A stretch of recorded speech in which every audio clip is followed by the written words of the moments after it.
माझं नाव सुप्रिया पुरुषोत्तम गणोरकर. मी पवई मुंबईवरून आलेली आहे. मी ॲक्च्युली सरांचे फेसबुकवर रील बघितले. त्यातून मला खूप म्हणजे त्या रील्समुळे मी अट्रॅक्ट झाले आणि मी याने असा विचार केला, माझ्या मम्मीसोबत आले आणि हे खूप खूप छान आहे.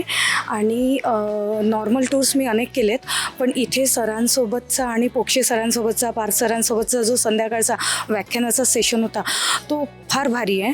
आणि तेच या टूरचं विशिष्ट आहे, कारण की नॉर्मल टूर्समध्ये आपण फक्त पर्यटन करतो, पण इथे राष्ट्रभक्ती आणि सावरकर विचारांचा म्हणजे खूप परिणाम होतो. इवन त्यांच्या यूथ म्हणून त्यांचा एक वेगळी टूर चालते, त्यामध्ये पण त्यांनी आम्हाला खूप प्रेरणा दिली. आणि मी सुद्धा माझे काही जे फ्रेंड्स आहेत त्यांना इथे पाठवण्याची आता विचार करते, आणि माझ्या भावाला आणि अनेक आहे असे जे यूथ त्यांना, कारण आज गरज आहे या सगळ्या गोष्टींची.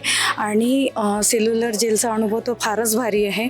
अजून अनेक अशा गोष्टी आहेत ज्या बाहेर नाही मी कधी अनुभवल्या. या टूरमधले सगळ्यांचं सहकार्य, आमचे शिलेदार यांनी जी आमची काळजी घेतलेली आहे, एकंदरीत सर्व अनुभव खूप छान आणि म्हणजे खूपच छान. सगळ्यांनी म्हणजे मी आवर्जून सांगते, जो कोणी माझा हा माझे बघेल त्यांना, की एकदा तरी या शब्दामृतसोबत एकदा तरी तुम्ही ही टूर करा.